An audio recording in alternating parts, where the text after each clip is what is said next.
Every now and then, stories reach us, stories that we know we must share immediately. Stories that we know will stay with you long, long after this video ends. As always, we recommend discretion, and if you are a sensitive person or easily influenced, perhaps you should not watch this video. We hope you are ready for what is coming. This is Relatos de la Noche. I suppose many people say this, but I don't know where to begin. This experience has not yet ended, and it has been with me for the last 12 years. It has accompanied my entire family, as well as those close to us, people who had nothing to do with it but who were dragged into this story all the same. But to begin, I must go back, not only to 2008, when the experience began for me, but much further back, to the 1980s, to a small and quiet village in Guanajuato, home to my grandmother and my mother's family. My grandmother was always very close to the local priests. She was one of those women who spent most of their time in church, helping, giving from the little she had to others. But it wasn't always that way. It only became so after her children had finished school, after she was left alone, living on the small pension left by my grandfather, and dedicating everything she had to the poor people of the town. On one occasion, while she was teaching catechism to a group of young girls, a man arrived in great distress, desperately seeking the priest. My grandmother, seeing the poor man so exhausted, riding a weak donkey, dying of thirst, ran to look for the priest, thinking it must be an accident, that someone needed the last rites. On her way, she asked the girls to care for him and give him some water while she went searching. She went out the back of the church and looked up toward the hill, where the priest often went alone to pray. As she walked along the path and lifted her gaze toward the horizon, she noticed a woman dressed in black. Her hair was long, white, flowing down to her waist. The wind blew it across her face, and my grandmother couldn't see her features, but she knew she was not a woman from the village. Though afraid, an unsettling fear that this woman provoked in her, my grandmother kept walking, heading up the hill, step by step, toward the figure. The woman stood still, unmoving, despite the sudden wind that had picked up, carrying with it black clouds announcing an approaching storm. Then, she heard her name being called. She turned toward the church and saw the young priest, together with the catechism girls. My grandmother turned back down, making her way carefully with her bad knees. The girls ran to help her. "Who is that woman?" the priest asked, still looking toward the figure at the top of the hill. "I have no idea, Father," my grandmother replied. The figure looked almost ghostly. The priest made the sign of the cross, blessing the hill, and the woman turned and disappeared into the horizon. The poor farmer who had arrived so exhausted said that when he asked the priest in his own town for help, the priest had refused him. He had gone from one small village to another, 11 in total, desperately seeking the assistance his community urgently needed. But no one wanted to help. He spoke privately with the young priest for over an hour. When the priest came out of his office, he told the man that he, too, could not help. He was sorry, but it was impossible. He advised him to call the police. But the farmer began to weep. He explained there was no police in his town, that there was nothing left, no hope.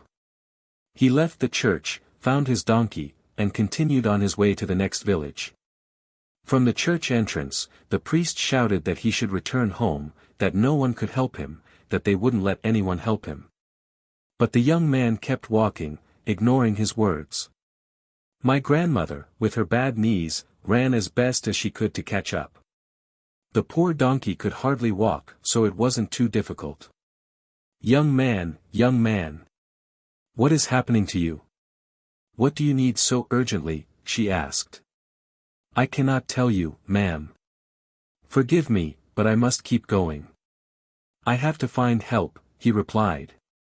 "Whatever it is, you can tell me." "Let me help you," my grandmother insisted. She didn't even know why she said those words. She had no idea what the problem was. But something inside her, deep in her heart, compelled her to speak with a certainty she had never felt before in her life. "For the love of God, son, with Jesus as my witness, I will help you," she told him. The young man stopped. Maybe maybe if they see you, they will believe. Maybe they will listen to you. Please, come to my village with me." My grandmother agreed, but refused to ride the poor, weary donkey. Instead, they returned to the church, where she asked the priest to care for the animal. She promised to accompany the young man to his village on foot if necessary.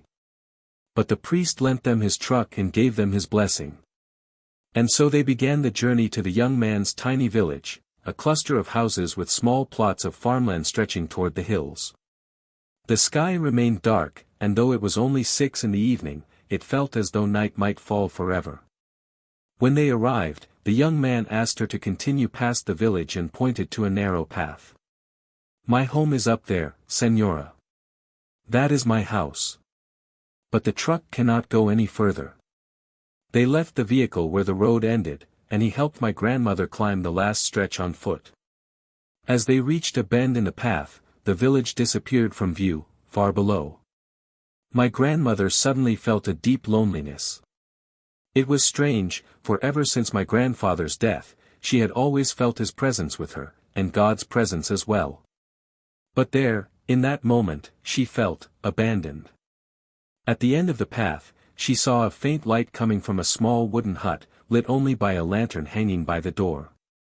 "We're here, Señora. Please, come in," the young man said. Inside, they found an elderly woman lying on the floor.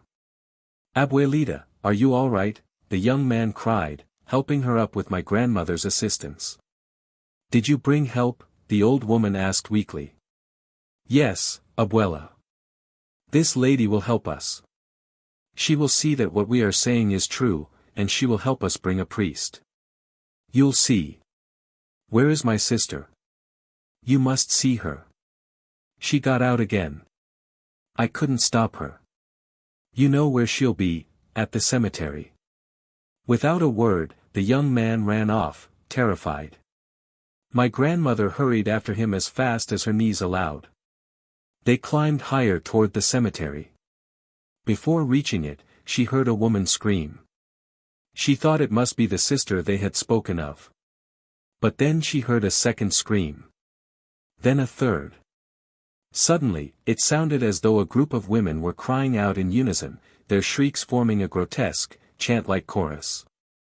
From the distance, she saw the young man rushing into the cemetery. A few steps further, she saw a young naked woman digging into a grave with her bare hands, like a wild animal. The young man grabbed her by the wrists, struggling to control her. My grandmother wanted to run and help him, but she couldn't. Something had rooted her to the ground. She couldn't move. She couldn't speak. She couldn't even pray. All she could do was watch as the young man lifted the girl into his arms and carried her out of that ancient cemetery. By the time my grandmother managed to move again, the girl was unconscious. "Come on, Señora. Don't stay here," the young man shouted. The scream still echoed in the distance. Trembling, my grandmother asked, "Who are those women screaming? Don't pay attention to them. Ignore them, please," he urged. "Are they witches?" she asked. "Yes, Señora," he whispered. "Witches. They've been coming down from the hills since I was a child. They used to come 2 or 3 times a year, but now they come every night. Ever since my sister fell ill, they want her to become pregnant. They take her away at night so that the devil himself can make her his." The young man carried his unconscious sister back to the small hut. His grandmother hurried to prepare a place for her, and together they laid the girl on a bed. My grandmother watched in horror as the young man and his grandmother restrained the girl with ropes across the bed frame. "What is happening to her? Who are those women in the cemetery?" my grandmother asked. "They are witches," the grandmother said grimly. "I have lived here since I was a little girl. They used to come only a few times a year, but now they come every night. Ever since my girl became ill, they want her to bear the devil's child.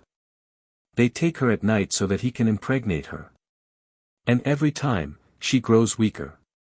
She is no longer herself. Sometimes it seems as though other voices are speaking through her, but we don't know how to help." At that moment, the family's dog began to bark furiously outside. My grandmother peeked out the window and froze. Standing on the path, only a few meters away, was the same woman she had seen earlier that day, the woman in black, with long white hair blowing in the wind. "She's the one who wants to take her," the young man shouted, running outside to curse and scream at the woman. From that moment on, the story becomes blurred, for my uncles later told it in different ways, each with their own version. But all agree on one thing: my grandmother returned to her village the next morning, shaken to the core, convinced beyond all doubt that the poor young woman needed an exorcism. But no one believed her. Just as they had ignored the poor farmer, the townspeople dismissed her. Until, finally, the young priest of her parish gave her a name and a direction. He told her to go to Guanajuato, where she might find a man who could help. A few days later, with the help of one of my aunts who drove her, my grandmother found him, an old Italian priest named Father Lucas. But he hardly looked like a priest. His home resembled more an artist's studio than a rectory. Paintings covered the walls, and the smell of turpentine lingered in the air. He explained to my grandmother that he had left the church decades ago. He had fled Europe after a lifetime of service, traveling through country after country, until he finally settled in Guanajuato, where he now lived in peace, painting canvases that no one ever bought. That did not matter to him, he was content, happy even. But fate always finds us. My grandmother told him everything, and the old man shook his head. "Forgive me, Señora. My heart is failing. I could not endure such a ritual. I would not last more than a few hours, and then you would be left with nothing but my body as another problem to deal with." He then told them his story. Before retiring, he had been one of the last active exorcists in Europe. He had participated in more than 15 exorcisms. And in his own words, he had looked Lucifer in the eyes. He opened a small wooden box with a key and took out a crucifix. "This," he said, "is the most powerful weapon I ever had in my career. This crucifix has been used in exorcisms for generations. It is hundreds of years old. My mentor gave it to me, and I was meant to pass it on, but I never found someone to carry the burden. Until now." He handed it to my grandmother. "Whatever you do, no matter what happens, never destroy it. Take it, because you will need it. But after that, you will have the responsibility of guarding it for the rest of your life." That was the last time anyone in my family saw Father Lucas. He never explained exactly what the crucifix could unleash. And so, with that crucifix in hand, my grandmother and the young priest from her parish began visiting the hut every night.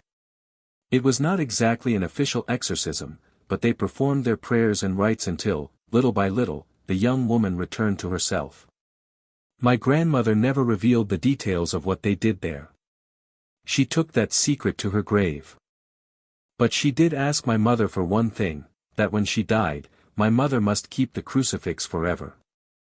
That she should not leave it behind in Guanajuato, not in the house that my grandmother eventually donated to the church for an orphanage. No. My mother was the one who lived farthest away, and it was she who must take the crucifix and guard it. My grandmother was nearly 90 years old when she died, on July 16, 2008. We buried her, and a few days later returned home. In her hands, my mother carried the small wooden box that held the crucifix. And that was when everything began. When my brother was still a baby, someone gifted him a rag doll, a harlequin. It happened during a family gathering at our house.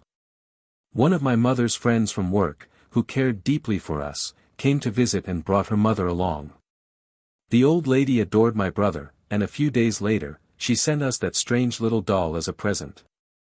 It looked more like a decoration than a toy. Inside, it seemed to have a porcelain skeleton, and its limbs could be posed in different positions. At first, the doll sat on a shelf beside my brother's bed, as if watching over his sleep.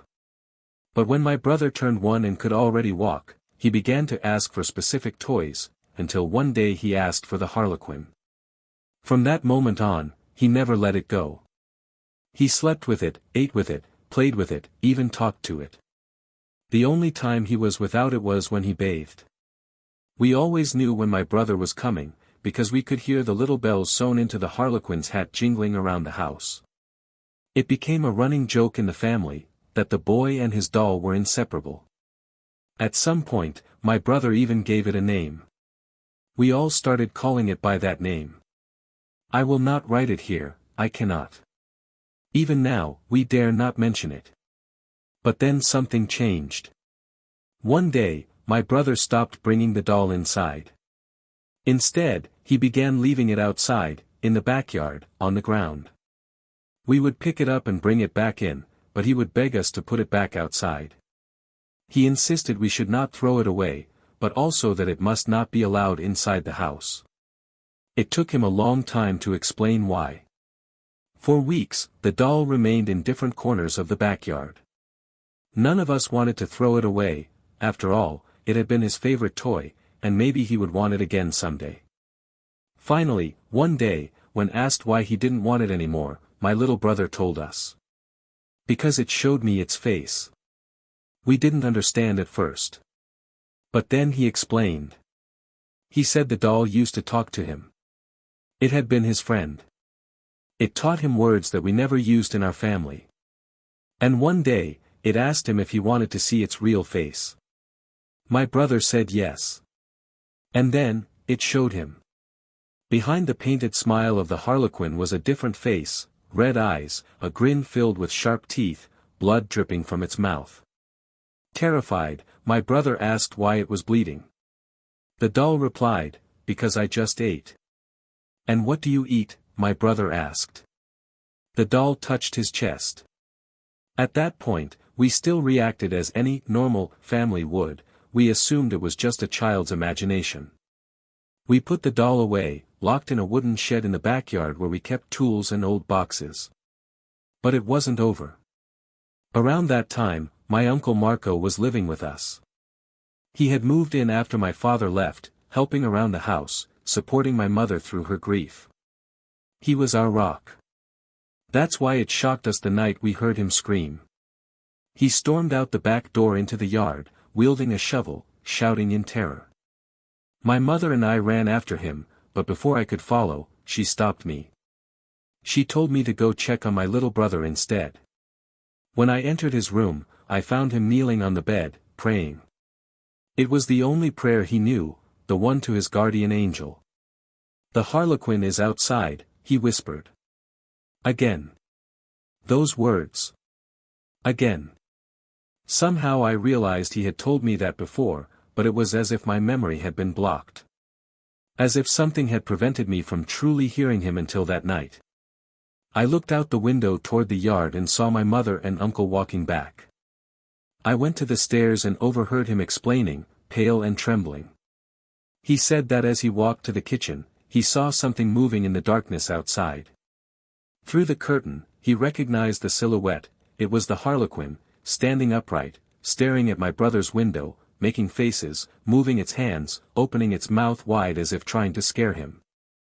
When my uncle yanked the curtain open, the doll turned and ran into the shadows. Uncle Marco grabbed a shovel and chased it. He heard the jingling of the bells and spotted it crouching among the bushes. He swung the shovel with all his strength, and he swore, he felt it connect. Not like striking wood or cloth, but like striking flesh. He caught a glimpse of its face, twisted in pain, eyes burning with hatred. Then it ran toward the old brick wall at the back of the yard, and disappeared. After that, my mother begged him to stop. They searched, but the doll was gone. From that day on, every photograph of my brother from those years was cut, cropped to remove the doll. Practically every picture had it in the frame. My brother stopped talking about it, and my uncle, he was never the same. His laughter became rare, and eventually, he moved back to his own home. We thought it was over. We thought we'd never hear of the harlequin again. We were wrong. After my grandmother's death, we returned home. My mother carried with her the wooden box that contained the crucifix. The very moment we stepped inside the house, every single light bulb exploded. We should have realized then what was coming. We should have recognized it as a sign of the darkness gathering over us. My brother was about 18 by then. He replaced the bulbs while I helped my mother find a place in her wardrobe to store the crucifix safely, just as our grandmother had always done. Perhaps you will not believe this part, because of what I've already told you about the Harlequin, but until then our family wasn't preoccupied with the paranormal. Yes, we believed such things could exist, but it wasn't something we feared or discussed often. That night changed everything. It was around midnight when I woke up to the sound of my mother vomiting in her room, which was right next to mine. Alarmed, I went to check on her. I knocked on her door, and the noise stopped. "Is that you?" she asked from inside. "Yes, Mama, it's me," I replied. "Come in," she said. When I entered, I saw her peeking out from under her blankets, pale and frightened.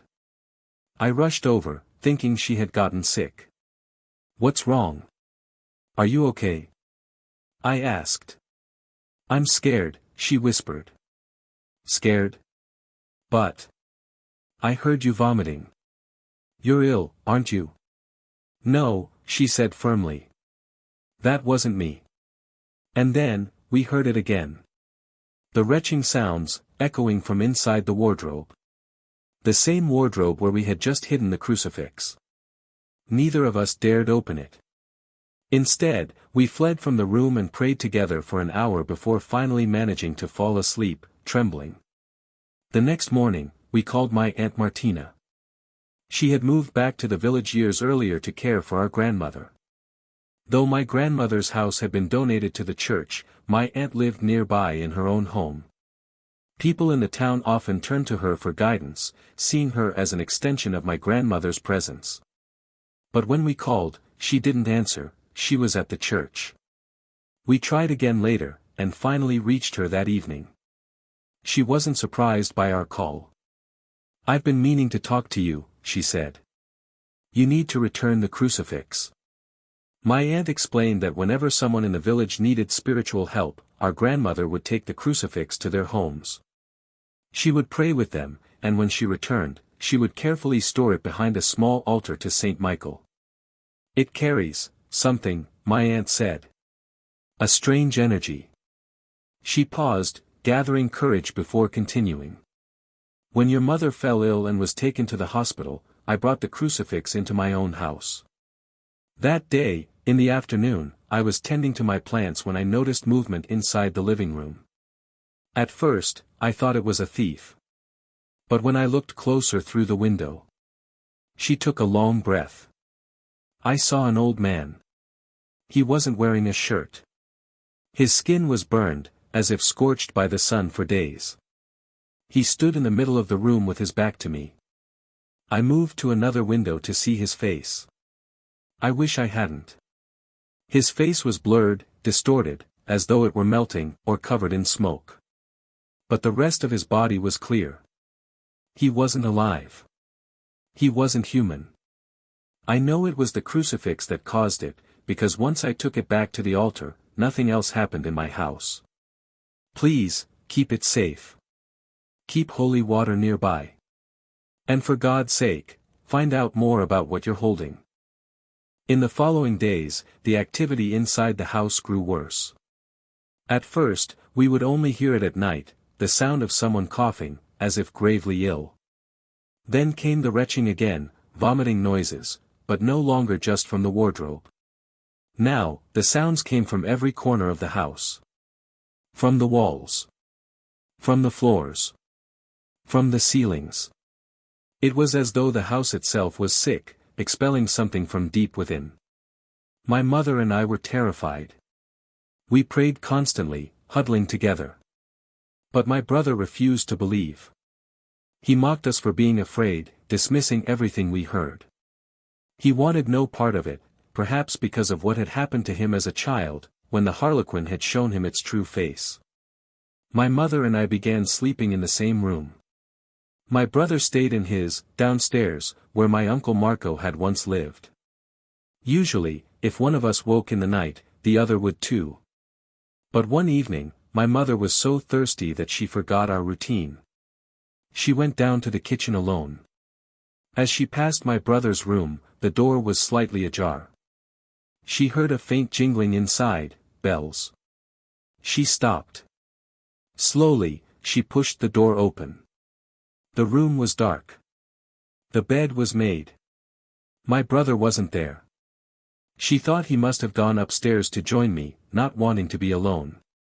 She was about to close the door when she heard it again. The jingling of bells. From behind the bed. She leaned forward, and saw the tips of a pointed hat sticking up from the shadows. The hat of a harlequin. But it was different now. Larger. Much larger. As if it no longer belonged to a doll, but to a full-sized figure, crouching behind the bed. My mother slammed the door shut and ran upstairs, pale and shaking. She woke me and my brother, pulling us together. She grabbed the crucifix and held it tightly in her hands. She didn't even need to tell my brother what she had seen. He knew. He could feel it. The harlequin had returned. It had come back for him. But it wasn't just the harlequin. Something else had been drawn to us. That week, my aunt spoke with the parish priest, the same one who had once helped my grandmother. Now an older, experienced man, he insisted the crucifix was far too dangerous. He explained that it was a relic passed down through generations of exorcists, used in hundreds of rituals across the world. It carried immense power, yes, but also immense danger. Every demon, every dark entity that had faced it and been defeated left behind something, an echo. And so the crucifix became a catalyst, attracting evil wherever it went. Your grandmother did not know how to use it, the priest said. And neither do you. It is like having a grenade in a house full of children. Yes, it can be a weapon, but in the wrong hands, it is only destruction. He urged us to return it to its rightful place. But my mother couldn't bear the thought of handing it back to my aunt, of putting her through the same torment. So she made a mistake. One afternoon, she drove out of the city to a wooded area. She walked into the forest, deeper and deeper, always feeling as though someone, or something, was following her. At last, she found a tree that had been struck by lightning. She felt it was the place. And there, she buried the crucifix. That should have been the end of it. But it was only the beginning. Because soon afterward, when I was alone at home, I heard knocking at the gate. I looked out, and my legs gave way beneath me. Standing there was a woman. Dressed in black. Her long, white hair falling across her face. The same woman my grandmother had seen, decades earlier, on the hill outside the church. The same woman I had heard about in her stories. And now, she was at our door. I don't know how absurd this may sound, but although we had already been suffering weeks of strange manifestations inside the house, nothing terrified me as much as seeing that woman outside our gate. It wasn't like the noises, or even the harlequin. This was worse. Because I recognized her. It was as if every detail my grandmother had once described had come alive in front of me, the long white hair, the black clothes, the air of something not quite human. She stood at the gate, resting her hand on the bars, leaning forward as though trying to peer inside, trying to guess who was home. And then, she tried the lock. Thank God, for some reason, we had left it secured that day. Normally, we never did. When she couldn't open it, she began to walk slowly along the sidewalk, disappearing from view. I panicked. I ran for the phone to call my mother, to tell her to come home quickly. But the first handset I found was dead, the battery drained. I rushed to the second one upstairs, but when I pressed it to my ear, only static. Nothing. That's when I looked out the back window. And saw her. The woman was already inside our yard, walking calmly across the patio. I froze. My eyes darted to the back door. It wasn't locked. I ran to it just as the handle began to turn from the other side. The door opened, 20 centimeters, maybe more, but I threw myself against it with all my weight, slamming it shut. On the other side, she pushed back. Hard. This was no ghost. This was no vision. I could smell her, an earthy odor, like damp soil and herbs. I could hear her breathing. She was right there. Just centimeters away. And that was when it happened. The words slipped from my mouth, and to this day, I don't know why. We don't have it here. I don't know why I said it. But somehow, I knew what I was talking about. I was referring to the crucifix. We don't have it, I repeated. My mother buried it. Out in the woods. Near a tree struck by lightning. I gave details I shouldn't have known. My mother had only spoken of them on the phone while I was half asleep beside her. Had something inside me remembered? Or had something else spoken through me? The moment I said it, the pressure on the door stopped. Silence. I held the door closed for 20 minutes, maybe more, trembling, waiting. Finally, I heard the gate outside creak open again. This time, it was my brother. He had just returned home. From that night on, everything escalated. The house became unbearable. My brother refused to sleep in his own room, because whenever we passed by, we would hear bells jingling from inside. Sometimes the door, which we kept locked, would creak open by itself, and for a moment we would glimpse the tips of that harlequin hat hiding behind the bed. So we shoved a heavy piece of furniture against the door. We slept together, my brother in my old room, my mother and I in hers, with the hallway light on and the doors ajar. It was our new normal. But after that visit from the woman, after she tried to force her way in, we realized burying the crucifix had been a terrible mistake. Because it hadn't solved anything. It had only left us defenseless. One night, long after my brother had fallen asleep, I stayed awake reading. The hallway light was on, the door slightly open, just as always. At some point, I felt something brush against my leg. I froze. It was the soft touch of a child's hand. Small. Warm. Real. Slowly, I looked down. There, crouched beside my bed, was a boy no older than 5. His skin was pale, almost gray, and his eyes were completely black. Before I could move, he crawled out from under the bed, climbed onto it, and sat across my legs. His face was just a few centimeters from mine. And he smiled. That smile, it wasn't the smile of a child. It was something twisted, mocking, far too knowing. I tried to scream for my mother, but no sound came out. My throat was locked.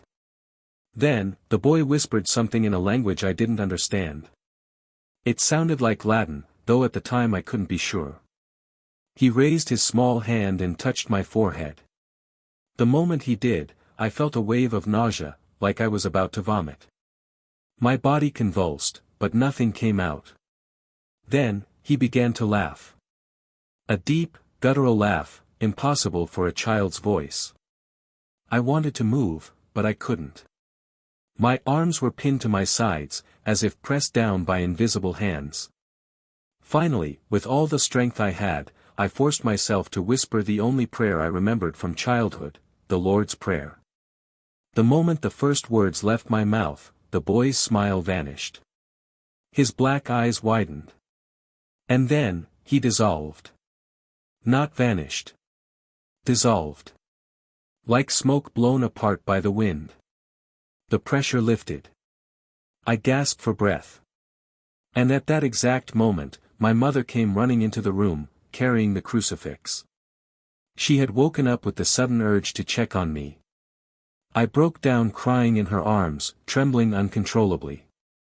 The next morning, we decided we couldn't keep silent anymore. We called Father Anselmo, the same priest who had advised us before. When he arrived, he listened carefully to everything we described, the harlequin, the woman with white hair, the vomiting sounds, and now, the child. His face grew pale. "You should never have taken the crucifix from your grandmother's house," he said. "And burying it was worse. That object is not just a relic. It is a seal. A prison. He explained that every time the crucifix had been used in an exorcism, it had absorbed fragments of what was expelled. Traces of demons, entities, condemned souls. All of them are bound to it, he said. That is why they are here now. They followed it. And if it is buried, hidden, or lost, they will try to find it. And if they cannot, they will try to destroy you. That night, the noises became unbearable. We didn't even try to sleep. Because from every wall, every corner of the house, the voices began to chant. Dozens of them. Speaking all at once, in whispers and growls, in languages we didn't understand. Sometimes they laughed. Sometimes they screamed. Sometimes they imitated our own voices, calling each other by name. It was as though the crucifix had shattered into 1,000 echoes, and every echo now lived inside our home. The next day, we could no longer endure it. My mother decided we had to retrieve the crucifix. So we returned to the forest. The three of us, my mother, my brother, and I, walked in silence, carrying only a lantern and a shovel. When we reached the tree, the one split by lightning, my mother pointed to the spot. She swore she had buried it no deeper than 1/2 meter. My brother began to dig. Each thrust of the shovel seemed heavier than the last, as if the ground resisted him. At last, the shovel struck wood. He cleared away the dirt, and there it was, the small wooden box. But something was wrong. The box looked old, much older than it had just days ago. Its wood was swollen, blackened, as though it had been rotting underground for years. My brother pulled it out with trembling hands. My mother hesitated, then forced it open. Inside, the crucifix lay wrapped in cloth. But it was no longer the same. The silver was tarnished, blackened in spots. Its once smooth surface now bore deep scratches, almost like claw marks. And the figure of Christ, his face was different. Twisted. Distorted in agony. It was as if the crucifix itself had been suffering while buried. The moment it touched the air, the forest grew silent. The wind stopped. The night itself seemed to hold its breath. And then, far off, we heard it. The jingling of bells. Somewhere in the woods. The harlequin. We didn't wait to see more. My mother shut the box, and we ran back to the car as fast as we could. Back home, we placed the crucifix on a small table and surrounded it with candles and holy water. My mother prayed aloud, her voice breaking, begging God for protection. That night, for the first time in weeks, the house was silent. No coughing. No vomiting. No voices. But the silence was not peace. It was the silence of something waiting. Something watching. The next day, Father Anselmo returned. When he saw the crucifix, he recoiled. This is not the same as before, he said. It's changing. We asked what he meant. He explained that the crucifix was more than a relic now, it was a vessel. A prison, yes, but also a battlefield. And everything inside it had been stirred by its burial. It must be purified, he told us. It must be contained. But I don't know if I have the strength for it. That night, he stayed with us. He sprinkled holy water throughout the house, blessed every room, and placed the crucifix on the dining table. We gathered around it, praying. For a moment, we felt calm. Almost safe. Until the lights went out. And in the darkness, from every corner of the house, came the laughter. The bells. And the voice of a woman, low, mocking, with an accent none of us could place. You cannot keep it from me. It was her. The woman with white hair. She had found us again. That night, no one slept. Father Anselmo remained in the dining room with the crucifix before him, his eyes never leaving it. My mother clutched her rosary so tightly that the beads cut into her palm. My brother sat in silence, pale, trembling, unable to look at the thing on the table. As for me, I felt something worse than fear. I felt anticipation, like the air before a storm, thick and charged, waiting to break. Around midnight, the temperature dropped sharply. Our breath turned visible, fogging in the dim candlelight. The flames flickered, bending toward the crucifix as though pulled by some unseen force. Then, 3 knocks. Not on the door. From inside the walls. The sound circled us, moving from corner to corner, closer each time. My brother covered his ears. My mother whispered prayers through clenched teeth.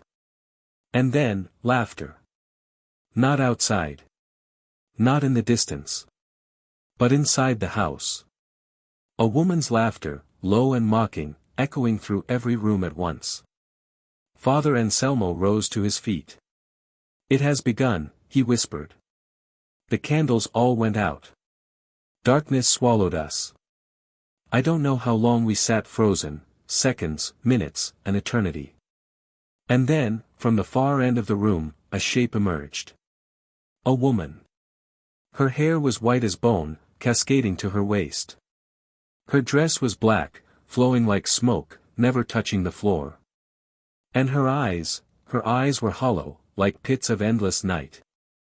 She did not walk. She drifted. And she spoke. "You cannot keep it. It belongs to me." Father Anselmo raised his trembling hand, holding the crucifix high. His voice thundered as he began the rite, reciting prayers in Latin, each word breaking against her like waves against stone. She hissed, the sound inhuman, vibrating through the walls. The windows shook. Dishes shattered in the kitchen. And then the bells, those infernal bells, jingled all around us, as though dozens of invisible harlequins danced in the dark. My brother screamed. My mother fell to her knees. The crucifix grew hot, its silver glowing faintly in the dark. I could smell burning metal, as if it were alive, resisting, straining. The woman raised her hand, and with it, the crucifix lifted from Anselmo's grasp, floating in the air, twisting violently. He lunged forward, clutching it back with both hands, his face red with strain. "Leave this house," he shouted. "In the name of the Father, the Son, and the Holy Spirit." The woman shrieked, a sound so sharp it felt like glass splintering inside my skull. My vision blurred. I thought I would faint. And then, silence. She was gone. The crucifix dropped heavily onto the table. Father Anselmo collapsed beside it, gasping for breath. But even in that silence, we knew. This was not victory. This was only the beginning of the battle. That night stretched on without end. Though the woman with white hair had vanished, the house remained alive, breathing, shifting, whispering. Every shadow seemed to crawl. Father Anselmo, pale and trembling, forced himself back onto his feet. He pressed the crucifix to his chest, whispering prayers under his breath. "We cannot stop," he said. "If we falter, she will claim it." The lights flickered, buzzing like dying insects. Then, from the hallway, came the sound of footsteps, slow, deliberate, dragging. My mother clutched my hand. My brother buried his face in his arms. The footsteps grew louder, closer, until something stepped into the doorway. It was a child. A little boy. 4 years old, maybe 5. His skin was gray, as if drained of life. His eyes were black voids, shining faintly in the candlelight.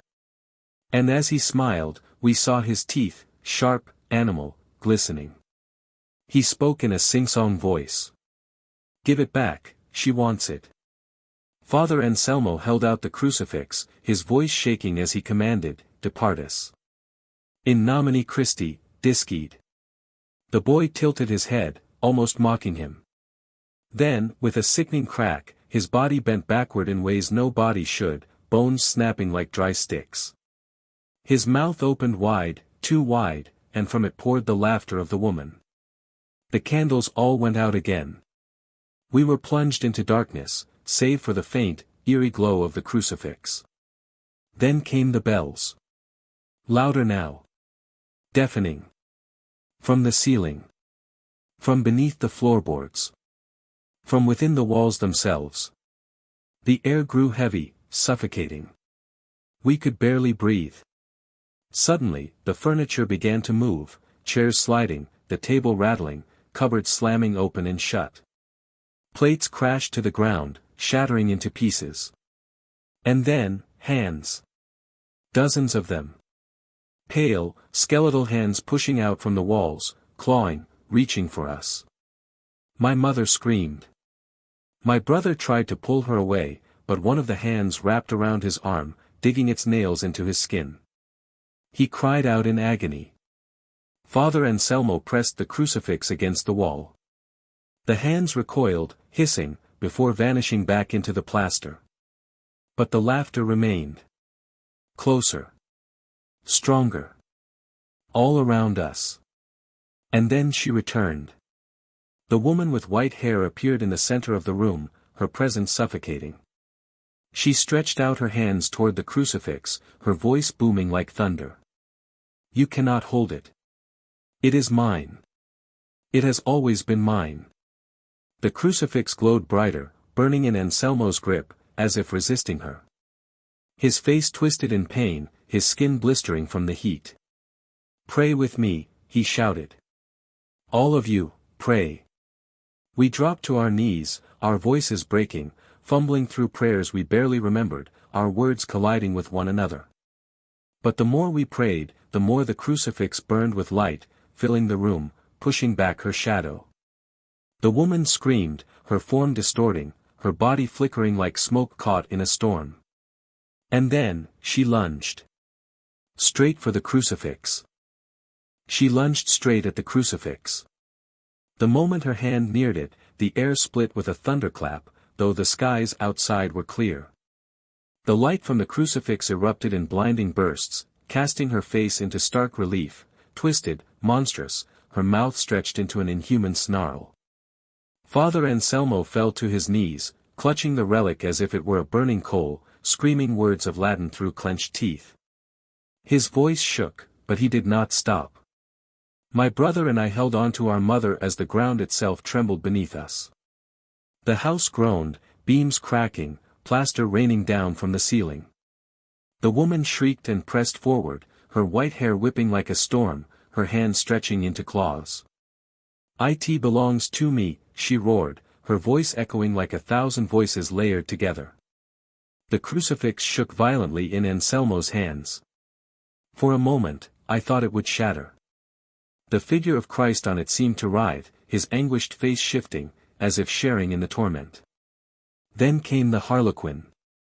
The sound of bells, louder than ever, filled the room, and from the corner, we saw it, the ragged, jester-like figure, half shadow, half flesh, crawling on the ceiling like an insect. Its porcelain mask cracked into a smile, its empty eyes fixed on us. My brother screamed, pointing at it, but Anselmo only shouted louder. In nomine Patris et Filii et Spiritus Sancti. The crucifix burst into searing light.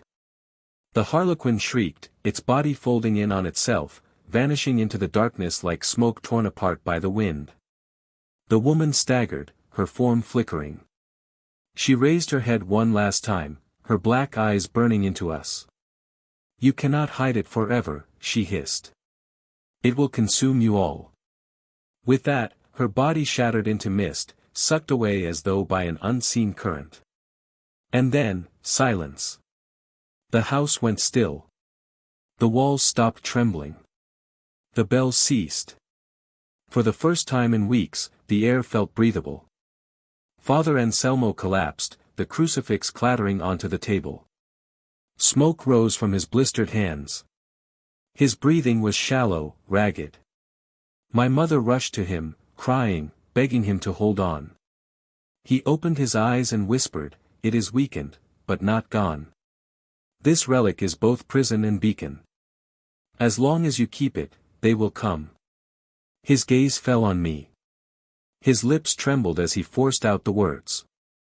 "Someday, you will have to decide whether to protect it, or destroy it." And then his head fell back. He was gone. The candles flickered back to life, one by one. The crucifix lay in the center of the table, its silver dull, its figure of Christ twisted in agony as before. We sat in silence, the four of us, too afraid to touch it, too afraid to even breathe too loudly. And though the night was over, we knew it wasn't the end. It was only the beginning. The morning after felt unreal. Sunlight streamed through the windows, golden and warm, yet it seemed almost foreign, like the house no longer belonged to the same world it had the night before. Father Anselmo's body was taken away quietly, without questions, without explanations. My mother wept for hours. She said he had given his life for us, though deep down, I think she feared his sacrifice had only bought us time. The crucifix remained on the table. None of us dared touch it. Even in the light of day, it looked wrong, its surface scratched and scarred, the figure of Christ frozen in eternal torment. The wood beneath it felt darker somehow, as if scorched. My brother refused to stay in the house. He packed a bag and left to stay with a friend, swearing he would never come back. My mother begged him not to abandon us, but his fear was stronger than blood. I didn't blame him.